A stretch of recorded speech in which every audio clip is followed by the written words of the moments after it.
السلام عليكم ورحمة الله وبركاته أبطال تانية إعدادي، يا رب تكونوا بخير. النهاردة إن شاء الله هنبدأ مع بعض أول درس معانا في الترم التاني، درس نمو وتوزيع قارتي آسيا وأوروبا. بنحل من كتاب الامتحان صفحة 29. يا ريت قبل ما نبدأ دعمك باللايك والكومنت واشتراك لو لسه جديد معانا، ونبدأ مع بعض. أول سؤال: خريطة قارة آسيا. رقم 1: دائرة عرض رئيسية اللي بتعدي هنا في جزر إندونيسيا، دائرة الاستواء. 2: مسطح مائي المحيط الهادي. أولى دول القارة سكانا دولة الهند. منطقة ذات كثافة سكانية مرتفعة، في المنطقة دي كده أنهار، ودي سهول نهر الجنج. 5: جزر ذات كثافة سكانية مرتفعة، جزر اليابان. منطقة ذات كثافة سكانية منخفضة، دي اللي موجودة في الشمال، دي سهول سيبيريا، بسبب طبعا بيقل فيها بسبب برودة الجو. دول تعد مقصد للهجرة غير الشرعية، دول الخليج العربي. استعن بخريطة قارة أوروبا وأجب عما يأتي بكتابة الرقم. المحيط الأطلنطي طبعا بيبقى موجود بالنسبة لأوروبا، موجود في الغرب، يبقى رقم 4. ثاني دول أوروبا من حيث عدد السكان، طبعا احنا قلنا إن أول واحدة روسيا وتاني واحدة هي ألمانيا، يبقى رقم 5. من أكثر الدول المستقبلة للمهاجرين، طبعا هدور كده ممكن ألاقي هنا رقم 6 اللي هي إيطاليا. منطقة ذات كثافة سكانية مرتفعة في أوروبا، هنا ممكن ألاقي مثلا منطقة اللي هي بتاعة سهول فيضية زي نهر الفولجا اللي هي جزء من السهل الأوروبي العظيم، يبقى عندي رقم 3. منطقة ذات كثافة سكانية منخفضة، يبقى أكيد منطقة باردة عندي هنا كده في الشمال الغربي، رقم 1. أمامك خريطة لآسيا وأوروبا. رقم 1 عندي دائرة عرض رئيسية، هنا ده مدار السرطان. 2: منطقة ذات كثافة سكانية مرتفعة، دي سهول نهر اليانجتسي. 3: منطقة ذات كثافة سكانية منخفضة ونادرة، دي صحراء شبه الجزيرة العربية. رقم 4: منطقة ذات كثافة سكانية مرتفعة، اللي هي دي موجودة طبعا، المناطق الصناعية اللي موجودة عندي في غرب أوروبا. هنا في جنوب آسيا جزيرة جاوا، اللي هي من أكثر الجزر تركز فيها أو بيتركز فيها السكان. أكمل العبارات الآتية: تأتي في مقدمة قارات العالم من حيث عدد السكان، اللي هي أكبر قارة هي آسيا. تعد قارة أوروبا حاليا على مشارف المرحلة إيه، يعني داخلة أنه مرحلة في التحول. احنا قلنا إن هي موجودة في المرحلة الرابعة وداخلة خلاص على المرحلة الخامسة. يأتي إلى قارة آسيا هجرات غير شرعية، ودول جايين طبعا من إفريقيا زي دولة الصومال وكمان إثيوبيا. اختر الإجابة الصحيحة من بين البدائل. أي من الأشكال يشير إلى نسبة السكان في آسيا بالنسبة للعالم؟ احنا قلنا إن فيها أكتر من النص، يبقى رقم ب. تحتل قارة أوروبا من حيث عدد السكان، طبعا هي في المرتبة الثالثة. المسطح المائي الذي يمثل جسر للهجرات غير الشرعية المتجهة لدول الخليج، طبعا عن طريق خليج عدن. أكثر الدول الأوروبية استقبالا للمهاجرين هي إيطاليا واليونان. أي من المناطق التالية ذات كثافة سكانية مرتفعة؟ هي سهول نهر اليانجتسي. يتركز السكان في جزيرة جاوا بقارة آسيا، السبب الأساسي هو التربة الخصبة. تصنف مناطق الإنتاج الصناعي في غرب أوروبا بأنها ذات كثافة سكانية طبعا مرتفعة، منطقة يوجد بها سهول فيضية، إلا أنها ذات كثافة سكانية منخفضة، طبعا أكيد بيقصد السهول الشمالية الموجودة في آسيا بسبب برودة الجو اللي هي سهول سيبيريا. من الدول التي تعاني من النمو السكاني المرتفع هي جزر إندونيسيا أو دولة إندونيسيا. تبذل الدول التي تعاني من النمو السكاني المرتفع عدة جهود، من أهمها إن هي بتعمل وحدات صحية. اكتب كلمة صواب أو خطأ مع التصويب. يقل عدد سكان قارة آسيا عن عشر سكان العالم، لا، اللي بيقلوا عن عشر هي قارة أوروبا. تمام. حابب بقى تصوب بقى كتير فتقول يزيد سكان آسيا عن نص سكان العالم. رقم 2: تحتل الصين المرتبة الثانية في عدد السكان بقارة آسيا صح. تعد روسيا الاتحادية أولى دول أوروبا سكانا صح. تقارب قارة أوروبا المعدلات العالمية للمواليد لا، اللي تقريبا المواليد والوفيات معدلاتها قريبة للمعدلات العالمية هي قارة آسيا. تزايد عدد السكان في قارة آسيا بسرعة فائقة مقارنة بأوروبا صح. اتسم النمو السكاني لأوروبا بانخفاض معدل المواليد والوفيات منذ منتصف القرن العشرين صح. تقوم بعض الدول آسيا زي اليابان وكوريا الجنوبية بتشجيع مواطنيها على زيادة المواليد صح. تتسم المرحلة الثالثة من مراحل نظرية التحول الديموغرافي بارتفاع مستمر. طبعا المرحلة الثالثة بيتكلم عن قارة آسيا في معدل مواليد لا، احنا قلنا معدل المواليد بدأ يقل هو الوفيات، يبقى هنا ارتفاع دي هعملها انخفاض، يبقى انخفاض مستمر في المواليد مع انخفاض كمان في الوفيات. تتجه تيارات الهجرة في قارة إفريقيا إلى قارة آسيا خاصة إلى دول الخليج صح. يعد توافر فرص العمل أحد الأسباب المشتركة للهجرات الوافدة لآسيا وأوروبا، أكيد ناس بتسافر كلها عشان تدور على فرص عمل. رقم 11 يتعرض المهاجرين غير الشرعيين لكثير من الانتهاكات على أيدي شبكات الإتجار بالبشر صح. تعد جزر اليابان من المناطق ذات الكثافة السكانية المتوسطة غلط، لأن اليابان من الكثافة السكانية المرتفعة، يا إما هشيل اليابان وأحط أي مكان تاني من اللي الكثافة بتاعته متوسطة، يعني بدل الجزر اليابان أحط أي مكان تاني. انخفض نصيب الفرد من المياه العذبة في الهند خلال ال50 عام الأخيرة بسبب طبعا الزيادة السكانية بتاعتها صح. أدى زيادة الطلب على الطاقة الأحفورية إلى تلوث الهواء صح. تتخذ آسيا وأوروبا سياسات سكانية لتحقيق التنمية المستدامة صح. صوب ما تحته خط. تأتي دولة السعودية في المرتبة الأولى من حيث عدد السكان؟ لا طبعا، لأن أكتر دولة عندنا في آسيا فيها سكان هي دولة الهند. تأتي الهجرة غير الشرعية من إثيوبيا والصومال عبر خليج عدن، بيدخلوا على فين بقى من عند آسيا؟ إلى اليمن، ومن اليمن طبعا على باقي دول الخليج. ترتفع الكثافة السكانية في سهول إيه؟ اليانجتسي طبعا دي في آسيا، بس فين في أوروبا؟ يبقى عندي السهل الأوروبي العظيم. ثاني دول أوروبا من حيث عدد السكان، طبعا قلنا أول واحدة هي روسيا والتاني واحدة هي ألمانيا. مناطق تظهر بالمدن نتيجة الهجرة من الريف إليها وتعاني من مشكلات زي الفقر والمرض والجهل، دي طبعا المناطق العشوائية أو العشوائيات.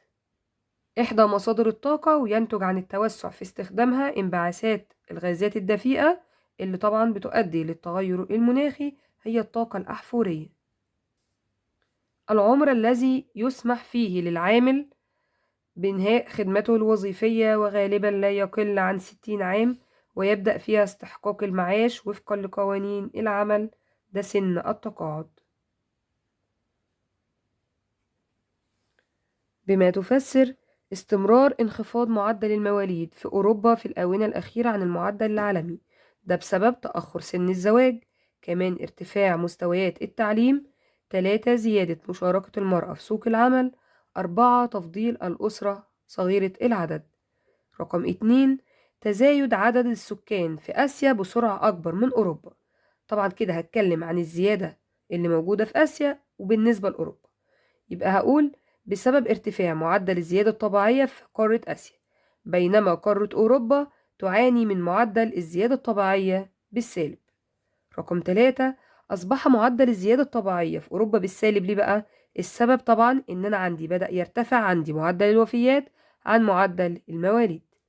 رقم 4 هجرة السكان إلى آسيا بالذات دول الخليج بسبب توافر فرص العمل بها.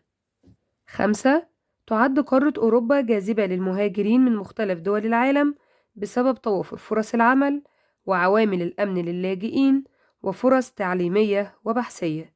6 تعتبر جزيرة جاوا من المناطق ذات الكثافة السكانية المرتفعة، ده بسبب التربة الخصبة.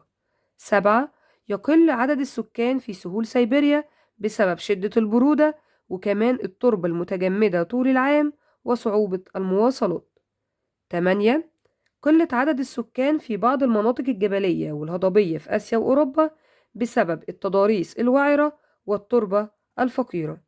رقم 9، تعتبر شبه الجزيرة العربية من المناطق ذات الكثافة السكانية المنخفضة والنادرة، لأنها من المناطق الصحراوية التي يسود بها الجفاف، ندرة المياه، وكمان صعوبة مترتبة على ارتفاع معدل الوفيات عن معدل المواليد في أوروبا خلال عام 2025، أدى إلى تناقص معدل الزيادة الطبيعية في أوروبا حتى أصبح بالسالب، وبالتالي تناقص عدد سكان القارة.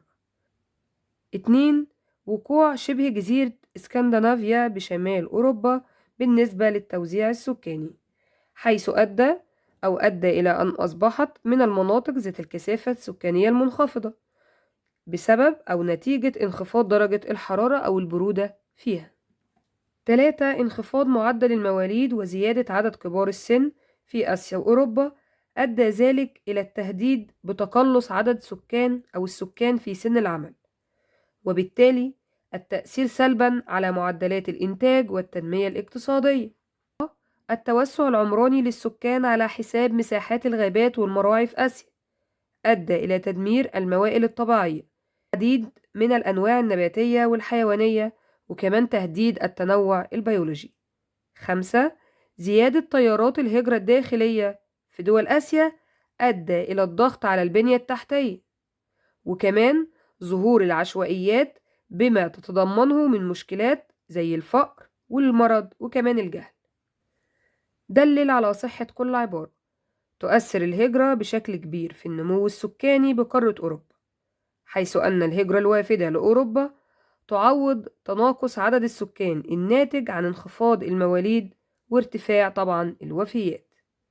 رقم 2، أثرت التضاريس على توزيع السكان بقارة آسيا. هنقول حيث ترتفع الكثافة السكانية في السهول الفيضية مثل سهول نهر اليانجتسي وسهول نهر الجنج. رقم 2، كمان الجزر ذات التربة الخصبة زي جزيرة جاوا وكمان اليابان. ده بالنسبة للتركز. طيب بالنسبة بقى للقلة هنقول وتندر الكثافة السكانية في المناطق الجبلية والهضبية ذات التضاريس الوعرة والتربة الفقيرة بآسيا. 3، تتعدد جهود بعض الدول الآسيوية لحل مشكلة ارتفاع النمو السكاني. طبعا هو طالب 2 بس، فاحنا هنقول ال4 وانت اكتب منهم أي 2 انت حاببهم. رقم 1، بناء الوحدات الصحية ومراكز تقديم الخدمة وتوفير وسائل تنظيم الأسرة بدون مقابل مادي. 2، تقديم حوافز مالية ومعنوية لتشجيع الأسر على تنظيم الأسرة وإنجاب عدد قليل من الأطفال. 3، توعية الأفراد بخطورة الزيادة السكانية على الموارد البيئية ومستوى رفاهية الأسرة. رقم 4، التخطيط العمراني المستدام والاستثمار في الطاقة المتجددة وإدارة الموارد. 4، تبذل دولة كوريا الجنوبية جهود لمواجهة مشكلة زيادة عدد كبار السن وانخفاض المواليد، يعني فيها مشكلة شبه المشكلة اللي موجودة عندي في أوروبا. 1، رفع سن التقاعد تدريجيا مثلما حدث في فرنسا. كمان الاعتماد على التكنولوجيا وتقليل الاعتماد على القوى البشرية عشان أعوض النقص اللي موجود عندي في السكان. 3، تقديم الحوافز المادية والإعفاءات الضريبية للأسر التي تنجب عدد أكبر من الأطفال. رقم 4، تشجيع الهجرة إلى الدولة لتعويض النقص في القوى العاملة. ماذا يحدث إذا انتقلت قارة آسيا إلى المرحلة الرابعة من نظرية التحول الديموغرافي؟ طبعا احنا عارفين إن قارة آسيا موجودة في المرحلة الثالثة. طيب لو وصلت بقى للمرحلة الرابعة اللي هي موجودة فيها أوروبا، أكيد هيحصل فيها زي اللي موجود في أوروبا بالظبط. يبقى هقول سيؤدي إلى انخفاض معدل المواليد والوفيات بشكل كبير، مما يؤدي إلى انخفاض معدل الزيادة الطبيعية. رقم 2، لو ارتفع بقى معدل المواليد في أوروبا وانخفض معدل الوفيات اللي هو حصل العكس، سيؤدي إلى ارتفاع معدلات الزيادة الطبيعية وبالتالي زيادة عدد السكان في أوروبا. ما العلاقة بين موارد المياه العذبة في آسيا والتوزيع السكاني؟ حيث يتركز السكان في مناطق السهول التي تتوافر بها المياه العذبة مثل نهر الجانج وكمان اليانجتسي، وينخفض ويندر السكان بالمناطق الصحراوية التي تتسم بالجفاف وندرة المياه مثل شبه الجزيرة العربية. ما العلاقة بين زيادة الطلب على الغذاء والمسكن بقارة آسيا والتنوع البيولوجي بها؟ هنقول حيث أدى زيادة الطلب على الغذاء والمسكن إلى الحاجة للتوسع في الأراضي الزراعية والتوسع العمراني على حساب مساحات الغابات والمراعي، مما يؤدي إلى على طول كده تهديد التنوع البيولوجي. ما العلاقة بين المشكلات السكانية والتغير المناخي في آسيا وأوروبا؟ هنقول أدى النمو السكاني المتزايد وارتفاع الكثافة السكانية إلى زيادة الطلب على الطاقة الأحفورية وكمان الإنتاج الصناعي، وده هيعمل إيه بقى؟ مما يؤدي إلى تلوث الهواء وزيادة انبعاثات الغازات التي تعد سببا في التغير المناخي. مقترحاتك لمواجهة انخفاض معدل المواليد في أوروبا. هنقول الحاجات اللي أوروبا أصلا عملتها، اللي هي 1. تقديم الحوافز المادية للأسر ومنح الأمهات أجازات طويلة لرعاية أطفالهن. رقم 2. مقترحاتك لإعادة توزيع السكان في المناطق المزدحمة. برضه هنعمل الحاجات اللي المفروض هم عملوها. 1. القضاء على العشوائيات. كمان تحسين وسائل النقل لإعمار المناطق السكنية البعيدة. 3. إنشاء مدن جديدة لإعادة توزيع السكان طبعا من المناطق المزدحمة أو المدن المزدحمة لمدن جديدة. ما تقييمك لمصداقية العبارة مع ذكر السبب؟ ارتفاع معدل الزيادة الطبيعية في آسيا واقترب من المعدل العالمي في 2025. طبعا الكلام ده صح، يبقى عبارة صادقة. ليه بقى؟ بسبب ارتفاع معدل المواليد عن معدل الوفيات. 2. أصبح معدل الزيادة الطبيعية في أوروبا بالسالب في الآونة الأخيرة. طبعا صح، بسبب انخفاض معدل المواليد وارتفاع معدل الوفيات. 3. جميع مناطق السهول الفيضية في آسيا فيها ارتفاع في الكثافة السكانية؟ لا طبعا مش كلها، بدليل ان انا عندي سهول سيبيريا قليلة. يبقى عبارة غير صادقة، حيث تنخفض وتندر الكثافة السكانية في سهول سيبيريا بسبب شدة البرودة والتربة المتجمدة وصعوبة المواصلات. 4. تعمل إندونيسيا على رفع سن التقاعد؟ لا طبعا، لأن الدول اللي بتعمل كده زي فرنسا أو كوريا الجنوبية أو غيرها. يبقى هنقول عبارة غير صادقة، لأن فرنسا هي التي تعمل على رفع سن التقاعد تدريجيا لتواجه تحديات زيادة عدد كبار السن وانخفاض المواليد. أما إندونيسيا تعاني أصلا من النمو السكاني المرتفع. رقم 14. حدد الفرق بين المرحلة الثالثة والرابعة من نظرية التحول الديموغرافي. طبعا التالتة دي اللي موجودة في آسيا والرابعة دي اللي موجودة في أوروبا. يبقى المرحلة التالتة تتسم بانخفاض مستمر في الوفيات مع انخفاض المواليد. أما المرحلة الرابعة تتسم بانخفاض معدل المواليد ومعدل الوفيات بشكل كبير. حدد وجه الاختلاف بين المشكلة السكانية الموجودة في الصين والهند وإندونيسيا واللي موجودة في فرنسا وإيطاليا واليابان. طيب الصين والهند وإندونيسيا دي بتعاني من نمو سكاني مرتفع، أما فرنسا وإيطاليا واليابان دي بتعاني من زيادة عدد كبار السن وانخفاض في المواليد أو معدل المواليد. استخرج المختلف بالنسبة للكثافة السكانية مع ذكر السبب. طبعا المختلف معايا هيكون هو سهول سيبيريا، لأنها من المناطق المنخفضة الكثافة طبعا بسبب برودة الجو، والباقي طبعا كثافة سكانية مرتفعة. رقم 2 معانا هنا المختلف هتبقى جزيرة جاوا، لأنها ذات كثافة سكانية مرتفعة طبعا بسبب خصوبة التربة، والباقي كثافة سكانية منخفضة ونادرة. وضح الجهود التي قامت بها دولة الصين لمواجهة ارتفاع النمو السكاني بها. طبعا احنا قلناهم من شوية، هنقولهم تاني: بناء الوحدات الصحية ومراكز تقديم الخدمة وتوفير وسائل تنظيم الأسرة بدون مقابل، تقديم حوافز مالية ومعنوية لتشجيع الأسر على تنظيم الأسرة، كمان توعية الأفراد بخطورة الزيادة السكانية، كمان التخطيط العمراني المستدام والاستثمار في الطاقة المتجددة وإدارة الموارد. كيف يمكن لمصر أن تستفيد من التجارب الدولية لحل المشكلة السكانية؟ أكيد هتعمل حاجات زي اللي عملتها الهند والصين وإندونيسيا، زي اللي أنا لسه قايلاها في السؤال رقم 17 اللي هي الجهود اللي قامت بها الصين، السؤال اللي فات على طول. الآثار الناتجة عن استمرار هجرة السكان من الريف إلى المدن في بعض دول آسيا أدى إلى حاجتين: الضغط على البنية التحتية وكمان ظهور العشوائيات بما تتضمنه من مشكلات كالفقر والمرض والجهل. أهم الأخطار اللي بتواجه المهاجرين غير الشرعيين لأوروبا، بنقول بيتعرضون لكثير من الانتهاكات على أيدي شبكات الإتجار بالبشر، فاقدين أحلامهم في حياة أفضل.